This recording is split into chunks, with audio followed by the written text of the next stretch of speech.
Chapter 3. There is something strange and disarming about looking at a homicide scene in the bright daylight of the Miami sun.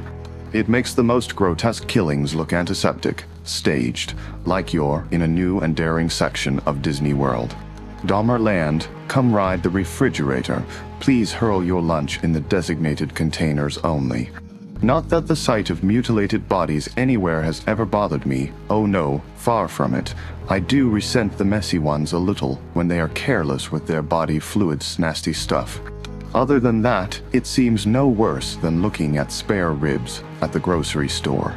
But rookies and visitors to crime scenes tend to throw you, and for some reason, they throw up much less here than they do up north. The sun just takes the sting out. It cleans things up, makes them neater. Maybe that's why I love Miami. It's such a neat town, and it was already a beautiful, hot Miami day. Anyone who had worn a suit coat was now looking for a place to hang it. Alas, there was no such place in the grubby little parking lot. There were only 5 or 6 cars and the dumpster. It was shoved over in a corner next to the caf, backed up against a pink stucco wall topped with barbed wire. The back door to the caf was there. A sullen young woman moved in and out, doing a brisk business in caf cubano and pastels with the cops and the technicians on the scene. The handful of assorted cops in suits who hang out at homicide scenes, either to be noticed, to apply pressure, or to make sure they know what's going on, now had one more thing to juggle.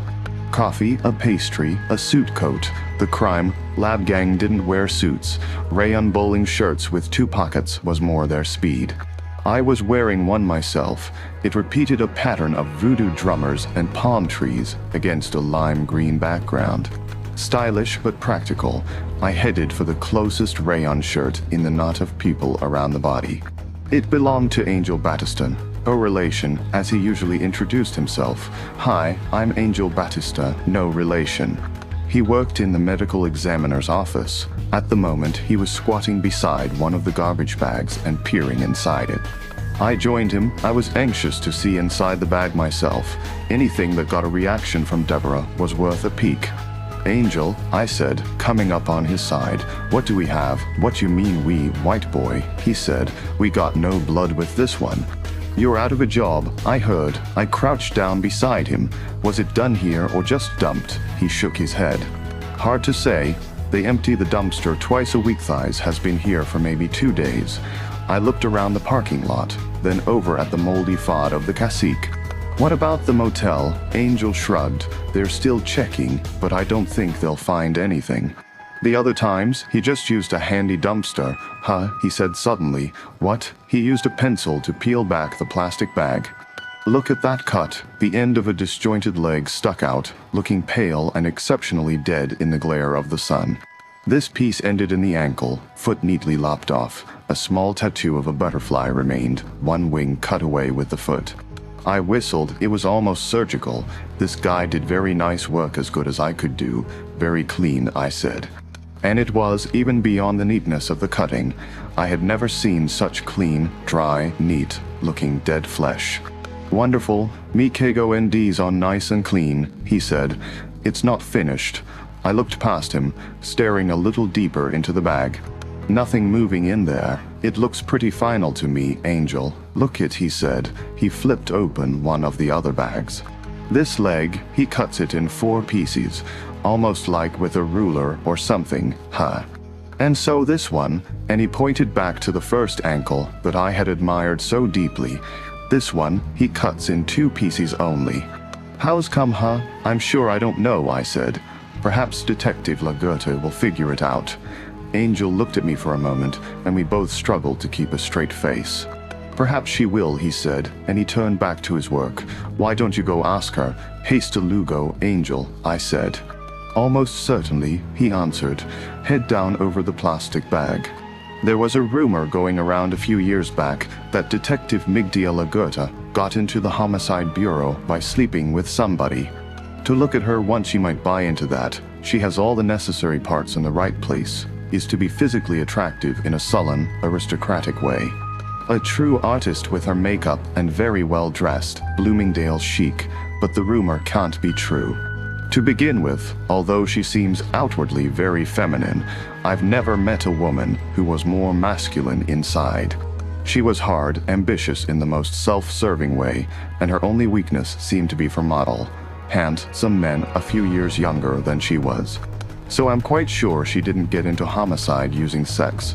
She got into homicide because she's Cuban, plays politics, and knows how to kiss ass. That combination is far better than sex in Miami.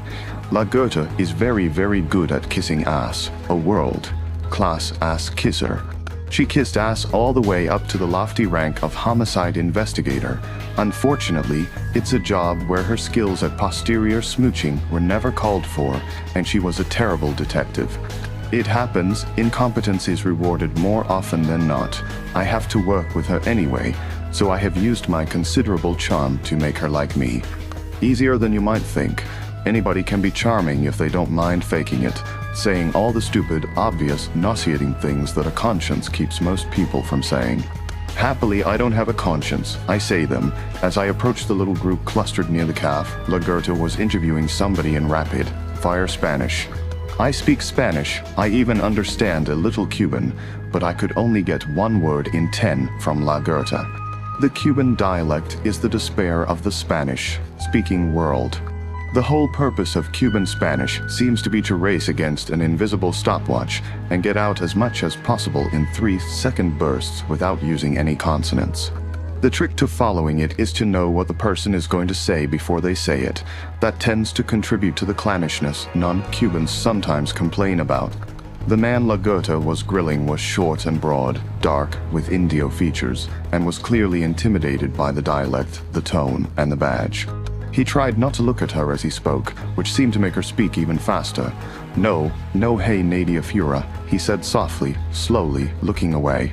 To-dos esten en calf. Nobody was outside, they were all in the calf. Donde estabas? She demanded. Where were you? The man looked at the bags of body parts and quickly looked away. Cocina, the kitchen, entonces yo saco la basura. Then I took out the garbage.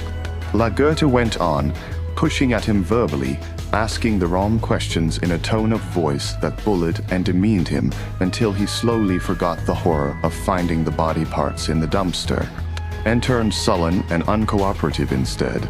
A true master's touch. Take the key witness and turn him against you. If you can screw up the case in the first few vital hours, it saves time and paperwork later. She finished with a few threats and sent the man away. Indio, she spat as he lumbered out of earshot. It takes all kinds, detective, I said, even campesinos. She looked up and ran her eyes over me slowly, while I stood and wondered why. Had she forgotten what I looked like?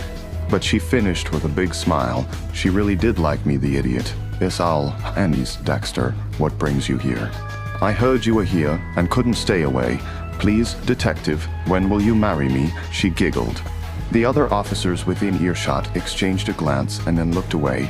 I don't buy a shoe until I try it on, La Goethe said. No matter how good the shoe looks, and while I was sure that was true, it didn't actually explain to me why she stared at me with her tongue between her teeth as she said it. Now, go away, you distracting me. I have serious work here. I can see that, I said. Have you caught the killer yet? She snorted. You sound like a reporter. Those assholes will be all over me in another hour. What will you tell them?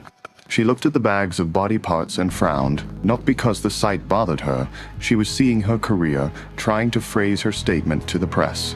It is only a matter of time before the killer makes a mistake, and we catch him, meaning, I said, that so far he hasn't made any mistakes. You don't have any clues, and you have to wait for him kill again before you can do anything. She looked at me hard. I forget. Why do I like you? I just shrugged. I didn't have a clue, but then, apparently she didn't either. What we got is nada why nada. That Guatemalan, she made a face at the retreating Indio.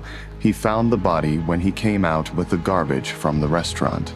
He didn't recognize these garbage bags, and he opened one up to see if maybe there was something good. And it was the head.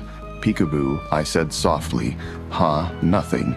She looked around, frowning, perhaps hoping a clue would leap out and she could shoot it. So that's it. Nobody saw anything, heard anything, nothing.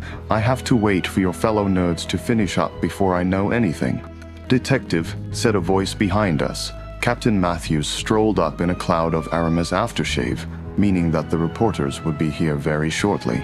Hello, Captain, Lagerta said. I've asked Officer Morgan to maintain a peripheral involvement in this case, he said. Lagerta flinched. In her capacity as an undercover operative, she has resources in the prostitution community that could assist us in expediting the solution. The man talked with a thesaurus. Too many years of writing reports. Captain, I'm not sure that's necessary, Lagerta said. He winked and put a hand on her shoulder. People management is a skill. Relax, detective. She's not going to interfere with your command prerogatives. She'll just check in with you if she has something to report. Witness is that sort of thing. Her father was a damn good cop. All right, his eyes glazed and refocused on something on the other end of the parking lot. I looked. The Channel 7 news van was rolling in. Excuse me, Matthews said. He straightened his tie, put on a serious expression, and strolled over toward the van. Puta Lagerta said under her breath. I didn't know if she meant that as a general observation or was talking about Deb, but I thought it was a good time to slip away too, before Lagerta remembered that Officer Puta was my sister. As I rejoined Deb, Matthews was shaking hands with Jerry Gonzalez from Channel 7. Jerry was the Miami area's leading champion of If It Leads journalism. My kind of guy. He was going to be disappointed this time. I felt a slight quiver pass over my skin. No blood at all, Dexter, Deborah said, still trying to sound like a cop, but I could tell she was excited. I talked to Captain Matthews. He's going to let me in on this. I heard, I said. Be careful. She blinked at me. What are you talking about, Lagerta, I said. Deborah snorted. Her, she said. Yeah, her. She doesn't like you, and she doesn't want you on her turf. Tough, she got her orders from the captain. And she's already spent 5 minutes figuring out how to get around them. So watch your back, Debs. She just shrugged. What did you find out, she asked. I shook my head. Nothing yet. Lagerta's already nowhere, but Vince said I stopped. Even talking about it seemed too private. Vince said what? A small thing, Deb. A detail. Who knows what it means? Nobody will ever know if you don't say it. Dexter. There seems to be no blood left with the body, no blood at all. Deborah was quiet for a minute, thinking. Not a reverent pause, not like me, just thinking. Okay, she said at last. I give up. What does it mean? Too soon to tell, I said, but you think it means something. It meant a strange light-headedness. It meant an itch to find out more about this killer. It meant an appreciative chuckle from the dark passenger, who should have been quiet so soon after the priest. But that was all rather tough to explain to Deborah, wasn't it? So I just said, it might, Deb. Who really knows? She looked at me hard for half a moment, then shrugged. All right, she said. Anything else? Oh, a great deal, I said. Very nice blade work. The cuts are close to surgical, unless they find something in the hotel, which no one expects. The body was killed somewhere else and dumped here. Where? Very good question. Half of police work is asking the right questions. The other half is answering, she told me. Well then, nobody knows where yet, Deb. And I certainly don't have all the forensic data, but you're starting to get a feel for this one, she said. I looked at her, she looked back. I had developed hunches before. I had a small reputation for it.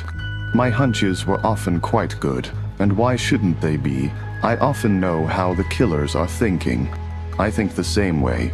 Of course, I was not always right. Sometimes I was very wide of the mark. It wouldn't look good if I was always right.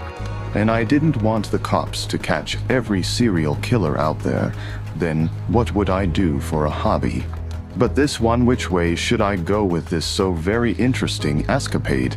Tell me, Dexter, Deborah urged. Have you got any guesses about this? Possibly, I said. It's a little early yet.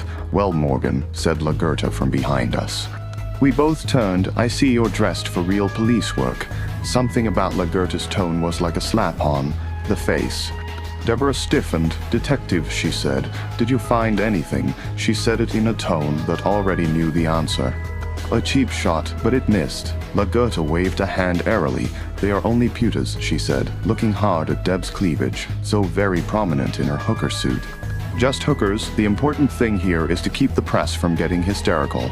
She shook her head slowly, as if in disbelief, and looked up. Considering what you can do with gravity, that should be easy. And she winked at me and strolled off, over toward the perimeter, where Captain Matthews was talking with great dignity to Jerry Gonzalez from Channel 7. Bitch, Deborah said, "I'm sorry, Debs. Would you prefer me to say, 'We'll show her,' or should I go with 'I told you so'?" She glared at me. "Goddamn it, Dexter," she said. "I really want to be the one to find this guy, and as I thought about that no blood at all, so did I. I really wanted to find him too."